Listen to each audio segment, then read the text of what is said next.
Ohayou gozaimasu. Welcome to Ohayou Anime.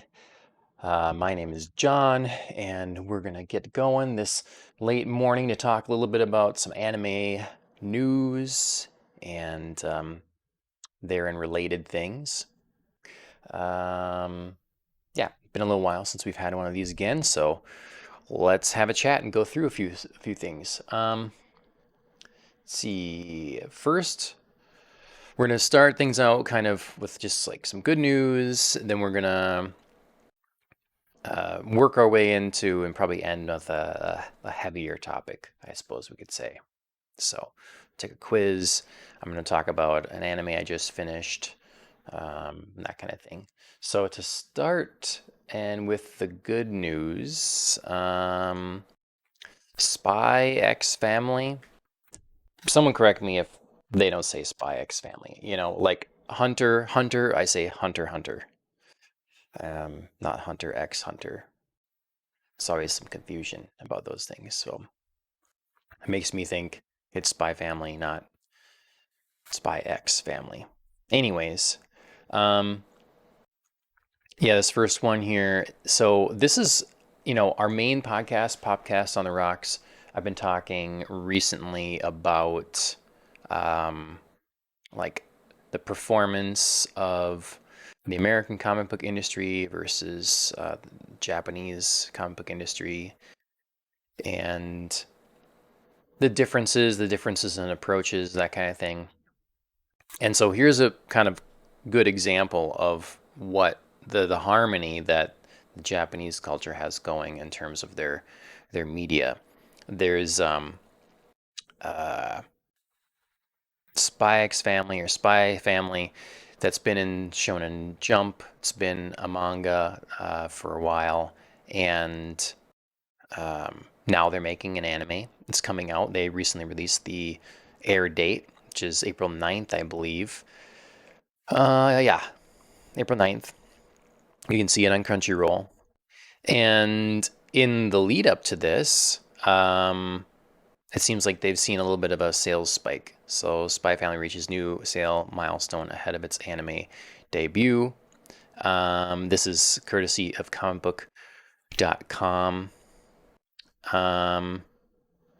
which, I just noticed, interestingly, on comicbook.com, if you look up top, their categories: franchises, popular, movies, TV, gaming, anime, podcast, video, Paramount Plus, I guess.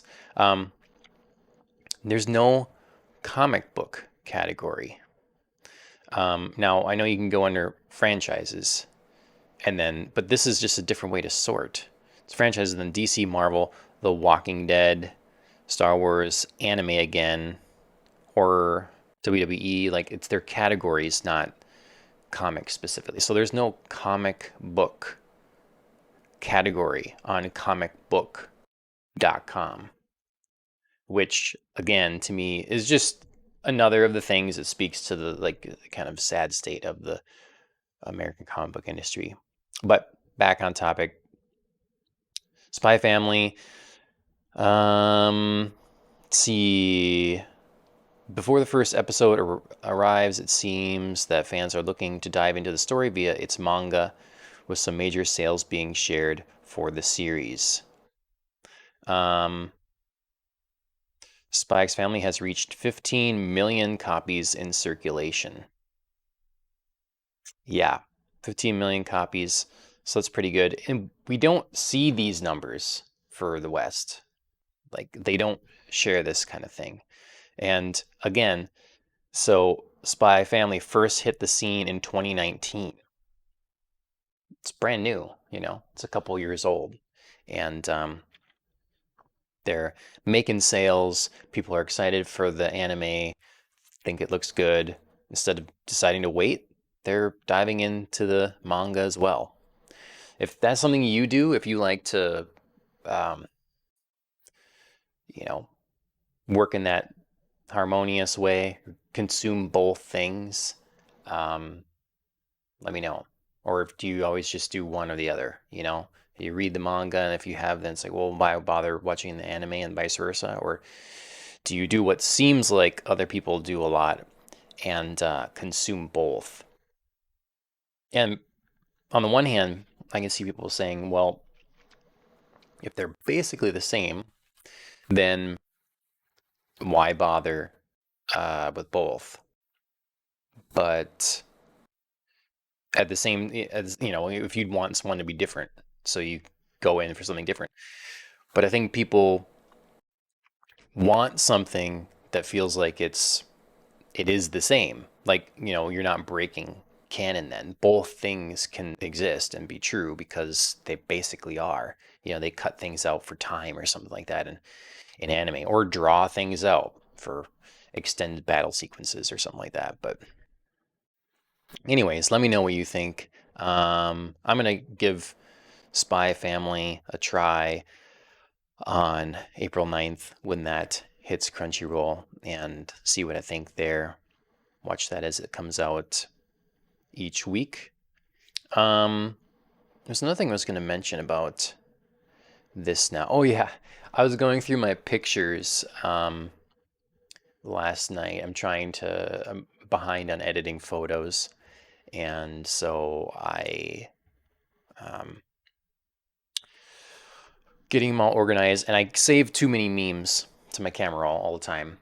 Um, I try to sort them or whatever, but it's tough. And I ran across one that was like um, for different comic book fans. So American comic book fans, they're asking, where do I start reading this series? And they've got uh, Charlie Day from Always Sunny sitting there like with a frantic face and trying to explain all the different, read this arc first, all this, or whatever, if you want to do that. And then it was the flip side of the manga. Where should I start? And the guy's like, Volume 1, bro. And that's so true. We talked about in the main show about One Piece hitting the big sales of the week. And there's a clip out on YouTube talking about that if you want to see it, um, where it overtook Batman in sales numbers. And right, if you want to start with Batman, you need to ask someone kind of where to start with Batman. It's not that you can't necessarily go and just pick up something, but if you want to feel like you're getting the whole story, where do you start? You know, which storyline?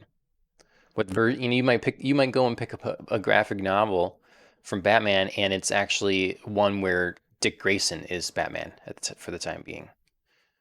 It's probably not what you're looking for. Probably not a good place to start. You want to read One Piece, you go find Volume 1. You still go get it. Um, Now, yes, One Piece hasn't been around as long, but it's still been like 25 years apparently. So, and that whole time, they didn't have to make, uh, you know, I don't know much about One Piece, so forgive me if I say something wrong here, but they didn't have to make Luffy a different person. They didn't have to like stop and reboot and okay, volume 2 now, restarting, new origin story for the pirates. We're gonna try this again. Luffy's gonna be a girl this time. We didn't have like a multiverse. Like here, oh, what if this was the case instead? No, it's none of that. It's just we're telling the story. Here it is, volume 1 and through. And I don't. Yeah, it's we've got problems over here if we want to compete. Anyways, we're saying we're starting on a positive story, and it is positive. Spy Family is coming April 9th, and the manga is seeing an uptick in sales in the meantime. So next story, we've got another story courtesy of comicbook.com, but oh, sorry, CBR.com. CBR.com. What does that stand for? I mean, obviously, I've gone here plenty in the past, but at least they have a comic section up top here. Comics. Maybe we should look at that for a second too, before we get to this.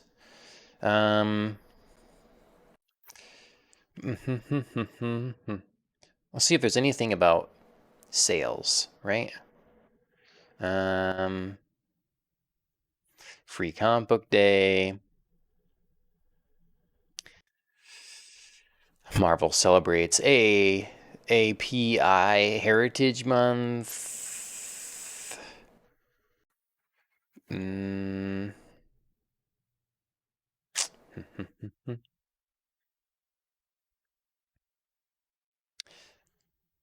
New X-Men team fights for Mars. So I don't know. I mean, they've got stories anyways. They are covering stuff. But yeah, I was just curious. I thought what were the sales? Because here, Moon Knight's out now. So are we seeing a bunch of Moon Knight increased sales? It talks about this stuff about X-Men, Spider-Man. What about Moon Knight? Is there a tie-in? Can people um you know wasted opportunity? Anyways, back to the topic at hand. So I've been talking again on the full show a lot about how both Andrew and I have been talking about Crunchyroll and having how it's consumed uh, Funimation. Sony bought them, and it made sense they were going to consolidate the brands. So they've done this, and things are going to Crunchyroll, and we've been talking about the concerns of it, like they're removing the ad-free or the ad tier, the ad-based tier, the free tier. So you basically get to watch the first 3 episodes of new shows, and then after that, you can't. You have to pay for the service. Um, and how they seem a little emboldened maybe by the idea that they're the big guys now in terms of where you would go to get your new anime. But in the past, when we were talking about this, I had mentioned always that this is something that maybe needs to happen in a way. Like, I hope the end result is something that ultimately we'd like. But Crunchyroll, Funimation, they can't stand individually, most likely, against the behemoths of Netflix and Amazon and Hulu. I haven't looked at Hulu's anime selection in a while, but these places offer anime. Um, Even HBO Max, they own Cartoon Network, which is Adult Swim, so they have some stuff there. Like, there are competitors out there, and this next story really sort of showcases that, I think. CBR.com, Netflix says half of its subscribers use service to watch anime. Netflix's anime slate for 2022 looks bright with returning fan favorites like JoJo's Bizarre Adventure and new series like Kotaro Lives Alone. More than half of Netflix's global users use the streaming service to watch anime in 2021, and the future of Japanese animation premiering on Netflix appears promising. Let's see. Anime is one of the cornerstones of our investment in Japan, which watched by nearly 90% of our members here last year. At the same time, interest in anime has grown worldwide, and more than half of our members globally tuned into it last year. See. Netflix plans to continue investing in anime and would debut 40 series to the service in 2022. Wow. Returning series, JoJo, Ghost in the Shell, Standalone Complex 2045, Season 2.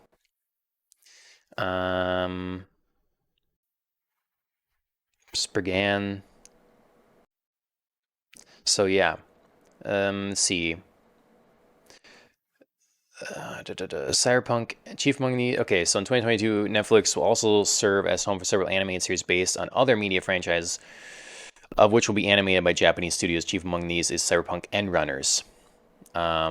That's done by Studio Trigger, so I'm actually excited about that. I might have to get, well, maybe I'll just buy it if I can, but otherwise, I might have to get Netflix back when that one actually drops. Because, yeah. Um, Other upcoming series based on licenses include Captain Laserhawk, a Blood Dragon remix. That's the Far Cry 3 stuff.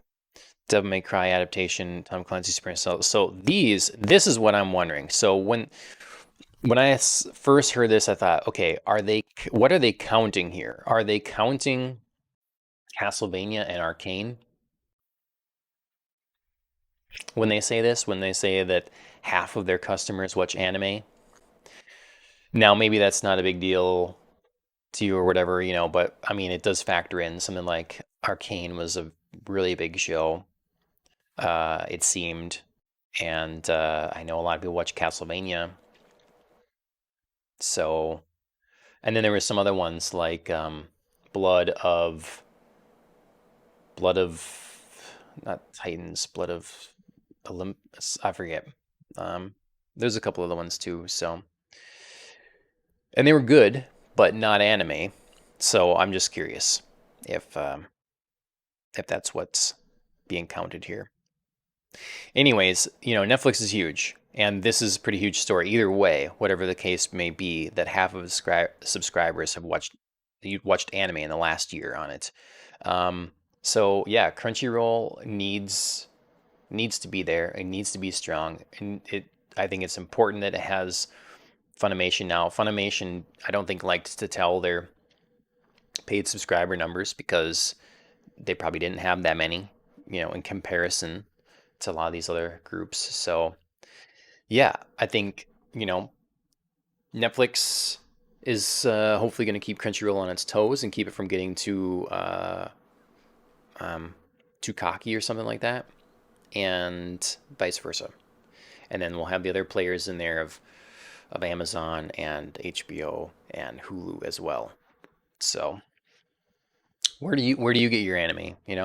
Let me know what your source is, or if you use many sources.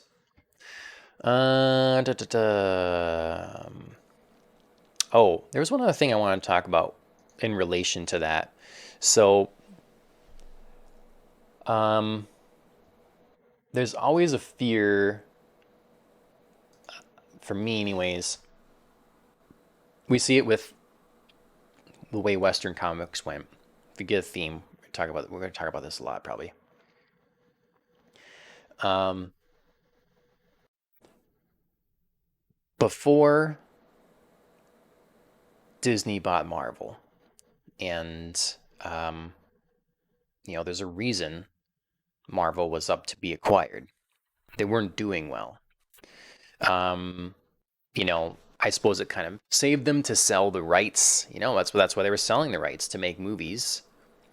So we Blade and X-Men, Spider-Man, Fantastic Four, divvying all these things up to others because they need money because their comic book industry is failing. They've been doing a poor job at being able to sell this. I mean, what other form of, I mean, yes, print, everybody says print's dead, that kind of thing.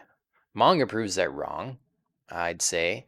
And as for as long as, like, we've said print is dead, there are still our newspapers and magazines. Now, I'm sure a lot of people slash most people consume them digitally, but they still do exist. Understandably, they probably get propped up by something else. They're owned by someone bigger. Some other elements of their company makes money. So I get it, and that's kind of the space the American comic book industry is in. Do they need to be? I don't know. Anyways, they were in trouble. Disney bought them. At first, he's like, "Well, this is kind of great news. We get Iron Man. We get things that seem pretty, you know, true to, you know, the spirit of the source." And since then, it's been kind of a rocket ship upward. And, before that, I would maybe venture to say that that's sort of what changed the cultural zeitgeist around nerddom was this rocket ship takeoff of the popularity of superheroes. You know, it used to be if you're too into superheroes or something, you're a nerd, you're a dork, whatever.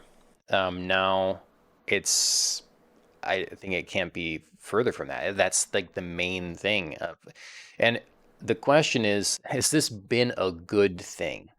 Like, would you have rather maybe the American comic book industry just have to like take the hard hits, reform, shrink, kind of split up, diversify, and we have something, and it still is for nerds and collectors. It's for that niche audience, and you have to make that budgetarily work for that niche audience.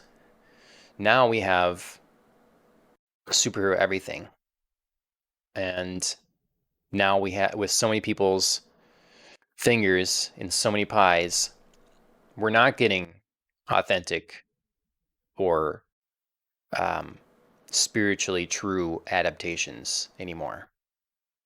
We're just getting mess all over the place.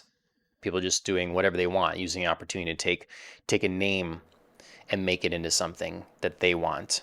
It's the same as Halo series. We're seeing this all over. This is what's happening in the Western pop culture. Is this going to happen to anime too? We're going to talk about a story that is adjacent, like just some of the concerns here or whatever. But like, yeah, Jujutsu Kaisen Zero came out in theaters, did really well. Netflix, half its subscribers watched anime in the last year.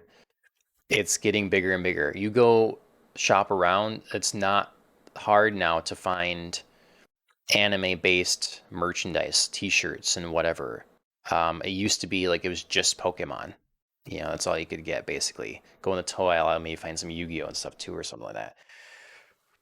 But it's a lot now, and the instinct is, yeah, more. That's great. This is amazing. I'm excited to see how popular it's getting, and it's going to be, that means we'll just get more content and more access to things and more merchandise and everything.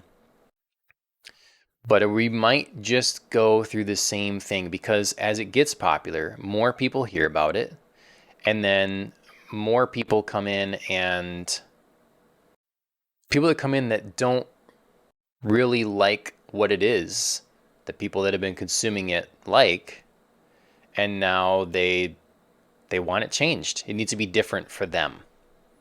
And I just see this coming in this space. My one like bit of hope here is that this is made in a different country that doesn't play by our kind of rules. I talked before how there's dozens of subgenres of manga. I talked in the main show about this. And they cater to a specific market. And I'm going to bring this up again in a couple stories here.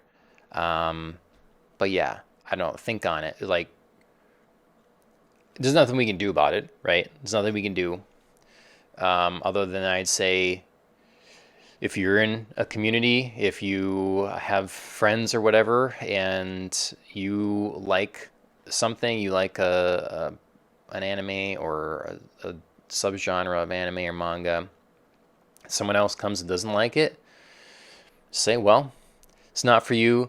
There's something else out there for you. Try something else. But if we go in there and we start like just trying to change the thing we love, like let people in, everybody's welcome to like this show that I like, except you don't really like it, so be mad at it and yell at the creators that they need to change it. I don't know. We're gonna get into a mess. Anyways, you're gonna hear me repeat myself a lot on this kind of thing. It's definitely a concern. It's the track we're going on. I think it's important people talk about it. I think it's important that if you love something, it gets a bad term, a bad word, but or bad connotation, but gatekeep it. Like, keep the people that love it involved. Who would join a club? If you go and join a knitting club, um, and then you end up like, you go there and you don't really like knitting, do you demand that the knitting club change what they do? Oh, we need to do these different designs, or oh, we need to like work on one big project together, or whatever it is. If you don't like it, you move on and you go to the next thing. It's okay when things aren't for you. You find the things that are. This shouldn't be a this shouldn't be a controversial, crazy thing to say. You know, don't crap on other people's stuff that they like. Find the things that you like. It's way more beneficial to your time too if you just like enjoy the things you enjoy, support the things you enjoy, and let others support the things they enjoy. All right. Next thing we're going to talk about, let's see, is Don't Toy With Me, Miss Nagatoro. Um, Recently watched this anime. Watched it in English, so that's why I just finished it. The final episode, which I think was 12 or 10. Um, Either way, just finished that. Wanted to give my review. I won't say any spoilers and stuff like that. So if you're planning on watching it or reading it, it's fine. I won't give anything away here. Um, this is a really cute anime. I didn't know when I started, you know, and I think others have said the same kind of thing. When it started, I thought, man, this girl's going to be too annoying. She is going to be too annoying. She is too mean. Um, but it doesn't take long, a couple episodes, and there's something really charming about the way that this unfolds.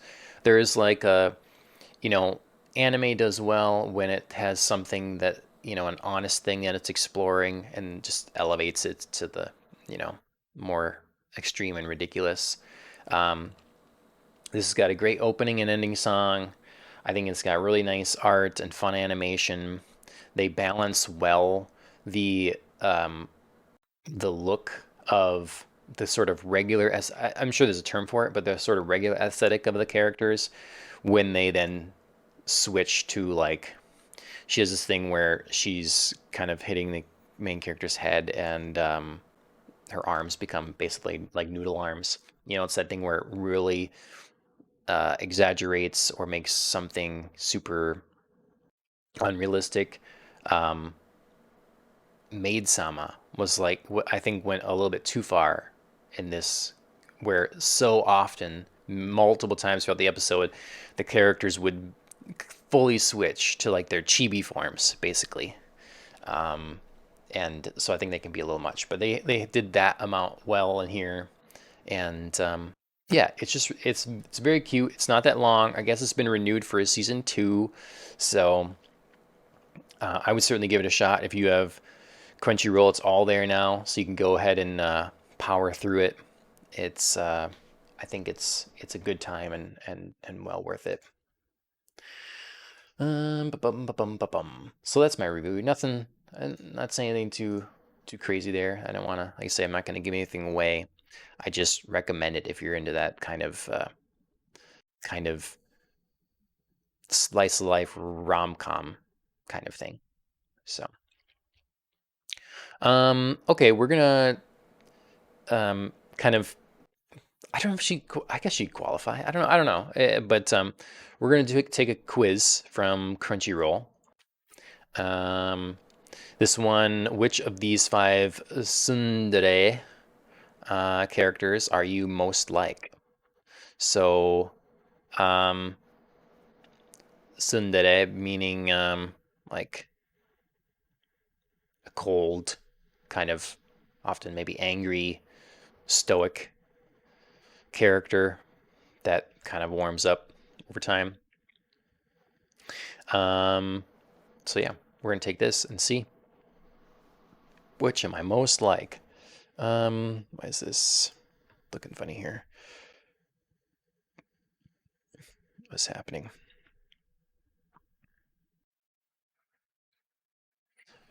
Why can't? No, that's not what I want to do.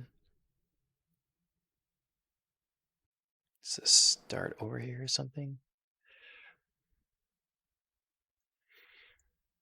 Maybe I won't be trying this. Let me poke at it a little more here. Refresh the page.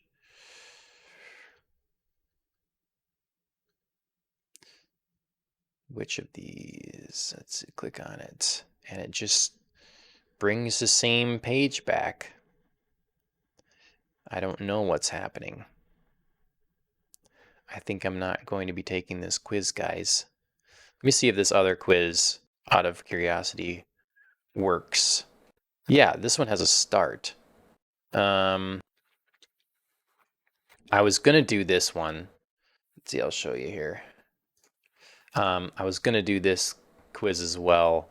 The how well do you know modding from My Dress Up Darling, but being I'm watching it in English, I know sin, right? You guys all tune out when I'm saying again watching something in English,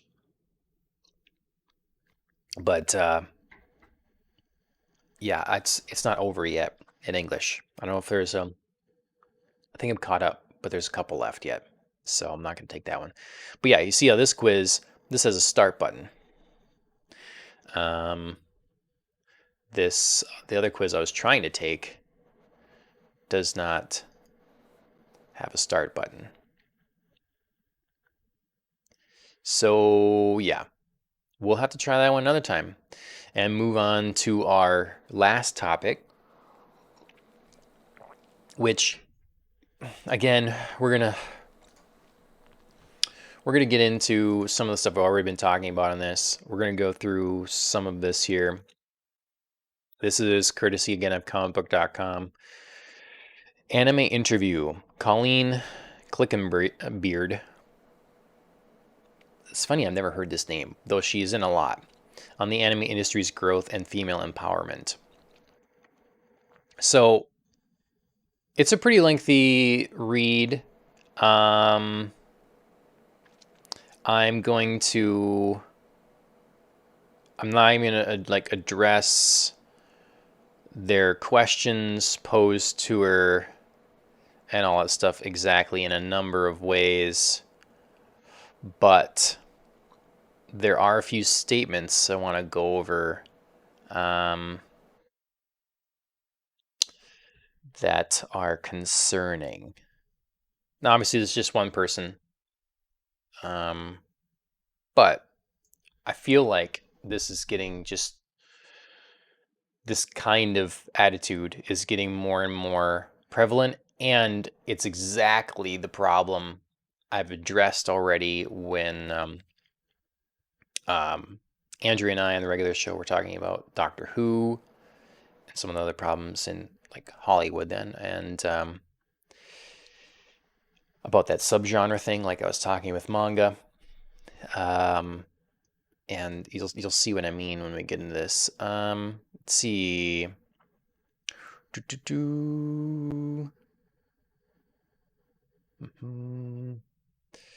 This actress, by the way, yeah, see, she plays Luffy in One Piece. She's in Dragon Ball. Forgot one of the big ones she's in, but she's definitely in a lot and in some important roles. But some of the way she answers things has made me think like, has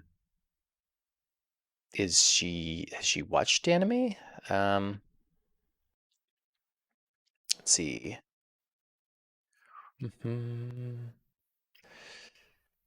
Okay, so here's one thing.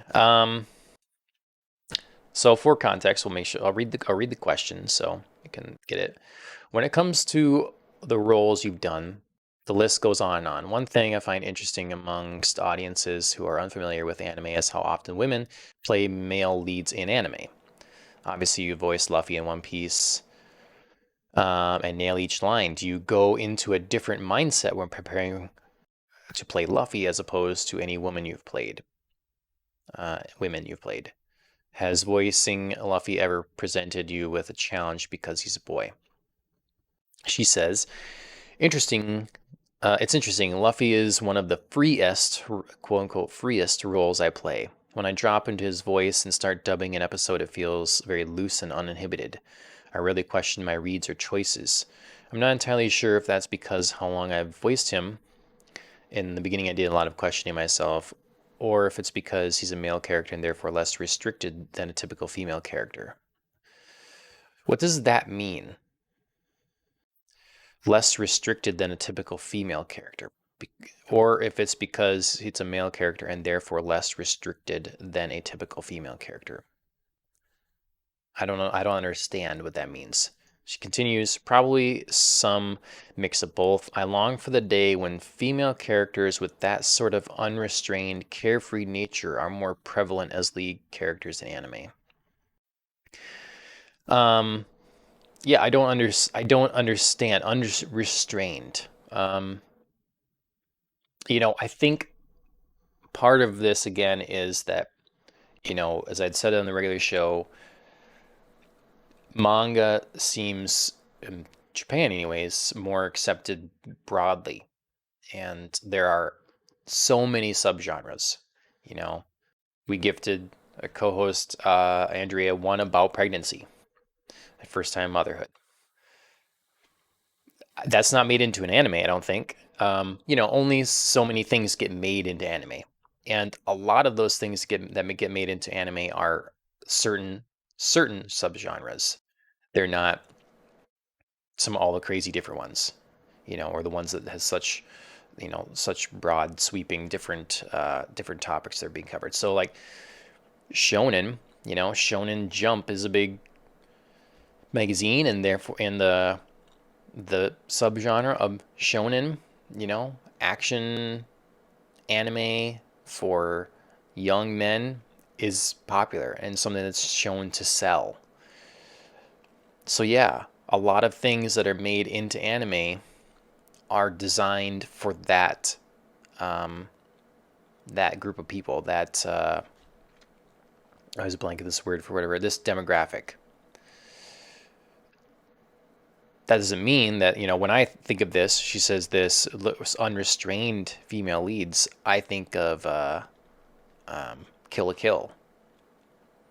That's got a couple of female leads, the main one in particular, and she's pretty unrestrained. I don't know how the voice actors felt playing her, but yeah, she's out there, and so I don't know.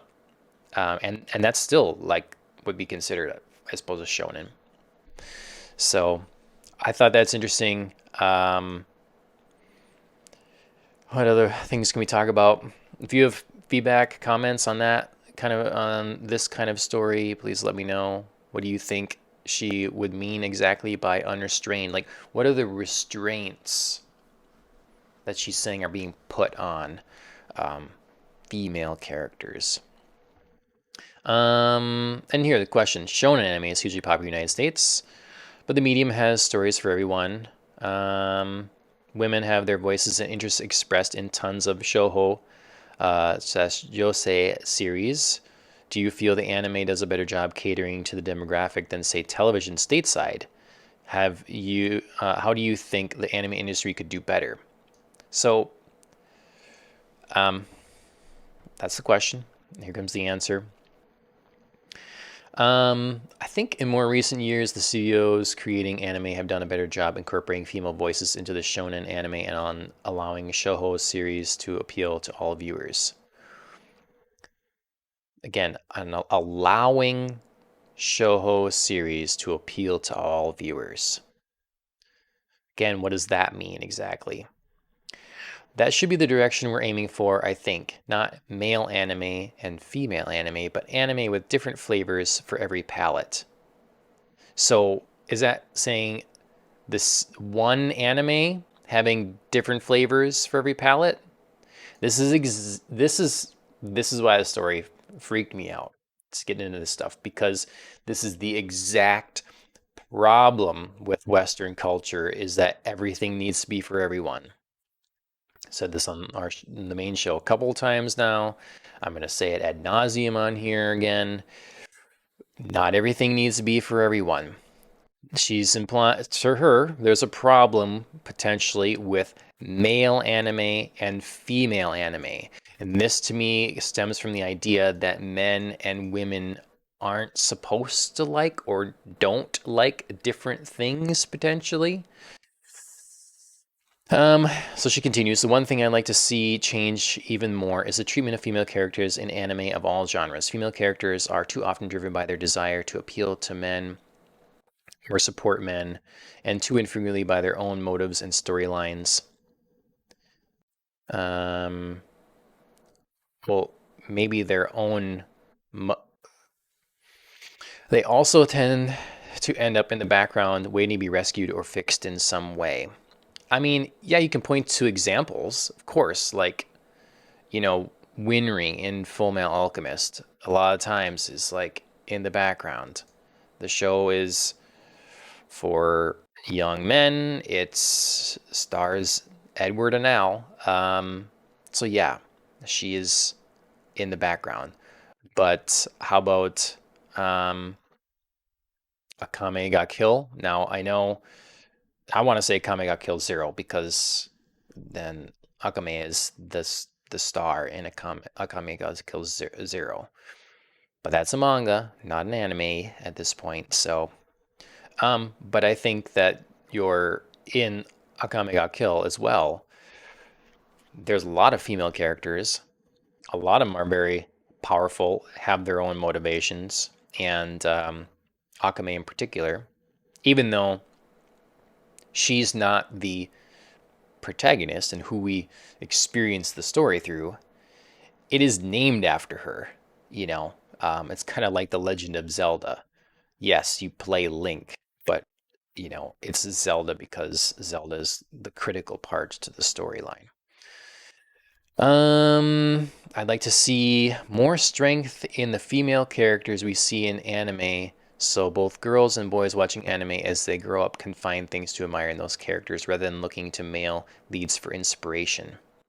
Obviously, there are exceptions to that rule. Yeah, I'd say because it's not a rule. Um, if you lots of the anime out here is shonen anime, um, made for boys and young men.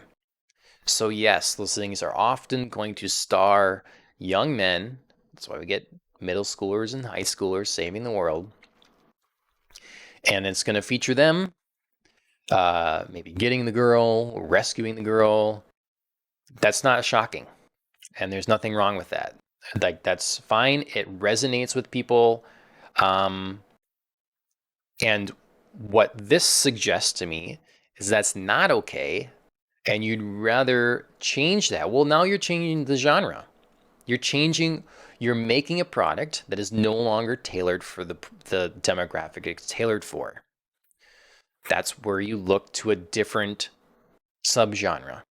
And I mean, this could have been like, can we have more of a larger variety of subgenres of manga adapted into anime as opposed to this just shonen?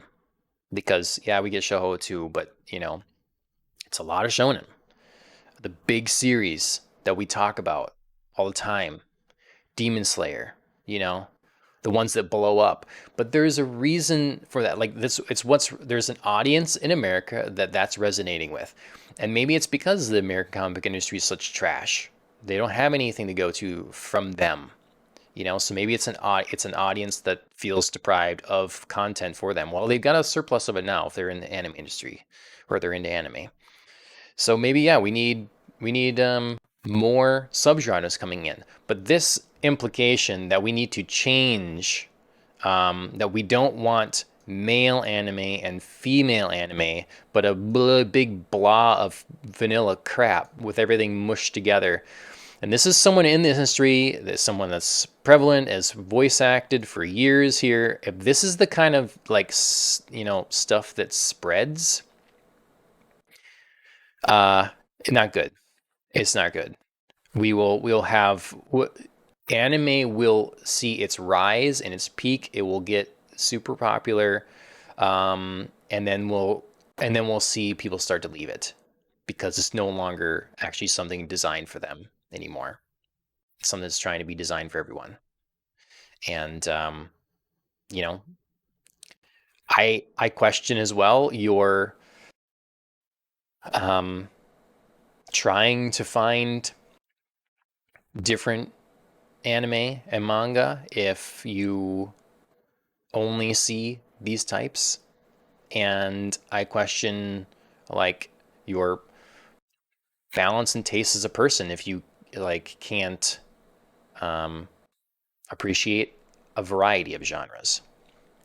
Um, let's see if there's anything else of note in here. Um,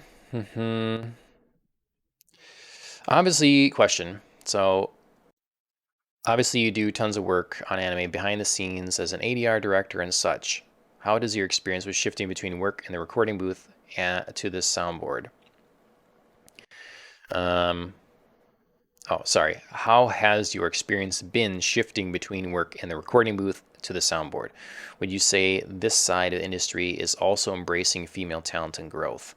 She replies, I started directing as I entered my 16th episode of acting in anime, and I started writing as I entered my second series. I grew up in the industry doing all of the jobs at once rather than spending years as an actor and then breaking into production slowly. So, as a whole, I feel like my experience with the various production roles is fairly seamless. I don't differentiate much. It's just a day in the life. I think the industry has embraced the feminine voice and female leadership with open arms over the last decade or so, and I've never felt much pushback as more and more women take on roles in production or become household names in dubbing. It's been less wholehearted in the fandom, unfortunately. There are some holdouts in the anime fandom currently who would like to keep anime a male dominated genre made by and for men. I find it's often the male voice actors, directors, producers, writers who push back and make way for the women they work with. We have some amazing advocates among our coworkers and classmates. Hopefully, the mindset grows and will start to flow into the social media consciousness and become a way of life rather than a topic for debate. So this is now. There would need to be follow-ups on this. Some of these things, if I was doing the interview, of course, there would be follow-ups. Like, please explain what you mean here or whatever. So when she says it's been less wholehearted in the fandom, unfortunately. So you telling me that you're suggesting that the fandom has a problem with you writing or directing anime because you're a woman? Is that what you're saying here? And if it is, I'd like some evidence. I'd like some receipts. Now, of course, I'm sure you can find something. Again, I tell this to people a lot, especially when we talk about gaming or whatever. Understand your market.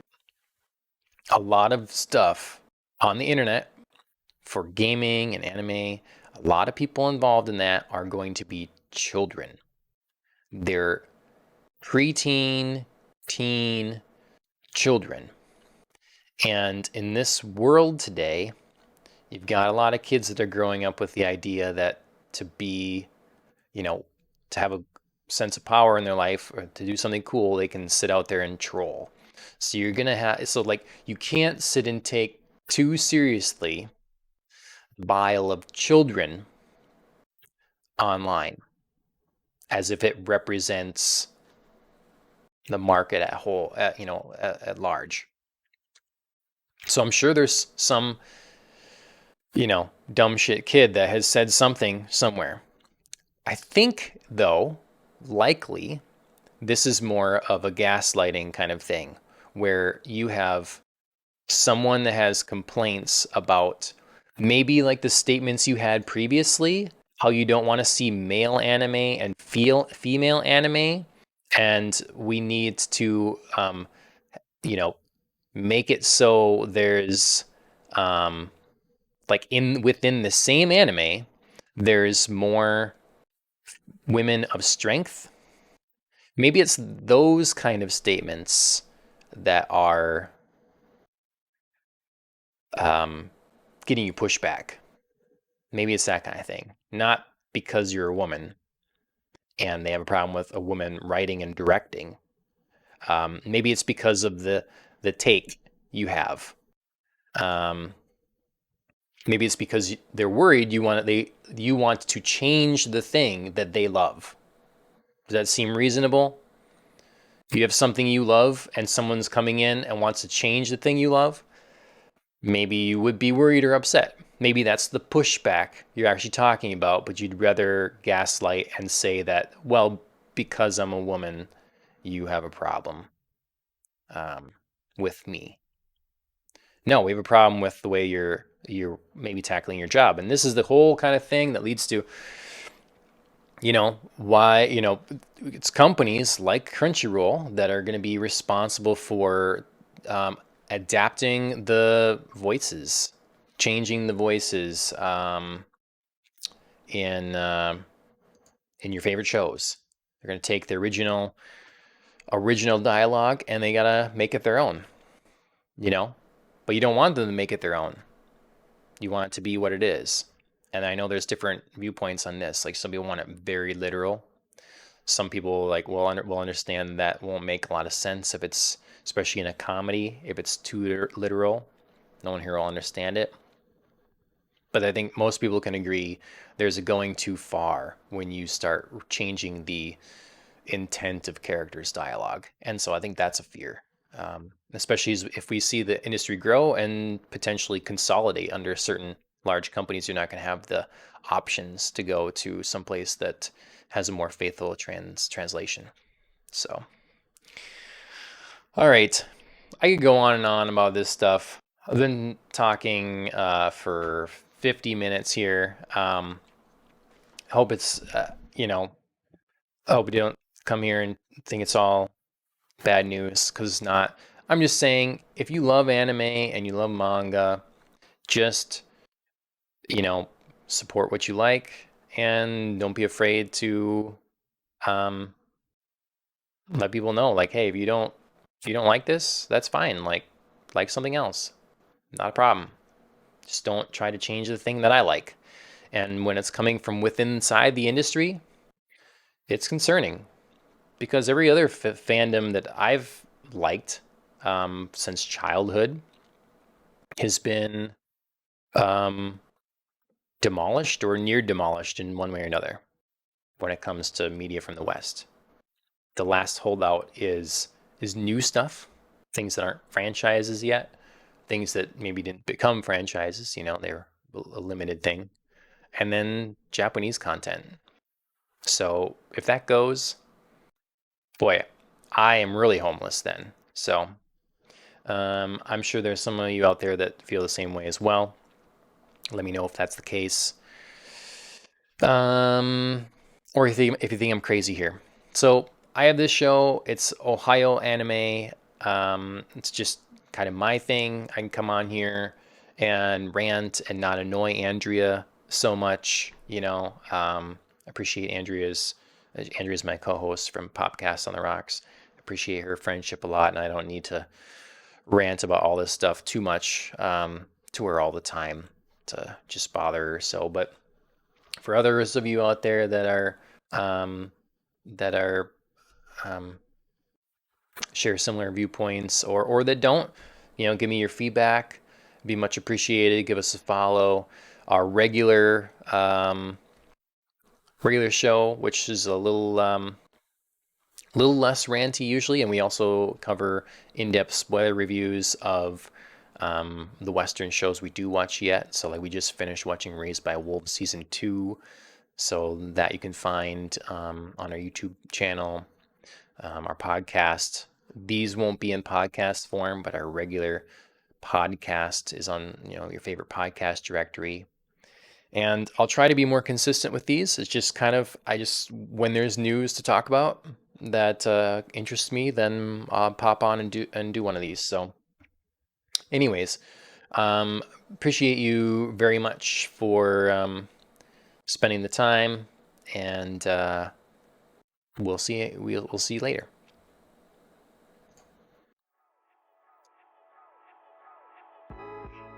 You will only owe non-aggression. Once that lesson sets in, you'll see a session. But you got an affection for no progression, regression. The best don't obsess about